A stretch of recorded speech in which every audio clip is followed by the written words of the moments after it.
خدا کیست؟ خدا چیست؟ اگر هست چرا نیست؟ اگر نیست چرا بر در متروکه بکوبم؟ اگرم هست چه کاری است که مخفی شده از خلق؟ خدایی که موظف خدایی است. شبی از لب یک مست شنیدم که به اثبات خودش گفت خدا ساخته ذهن بشر بوده، خیالی است.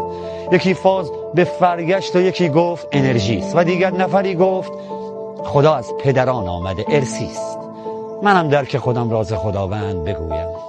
همو هست همو نیست، هم هستی ز خدا بوده، همو خالق هستی است. خدا در دل مستی است که دائم پی پیمان پرستی است و هم خالق پیمانه و مستی است. خداوند ضمیر است، نه میراب و نه فانی است، نمیر است. خدا خالق دانشکده و دانش و شاگرد و مدیر است و هم حس به مسئولیت درس دبیر است. خدا لقمه پرچرب شبانگاه امیر است. خدا تکه نانی به دو دستان فقیر است. خدا بخشش اعدامی در بند اسیر است. در مکتب زرتشت ملقب به اهوراست. الله همان یهوه موساست، هم خالق بوداست هم خالق عیساست، او خالق دنیاست.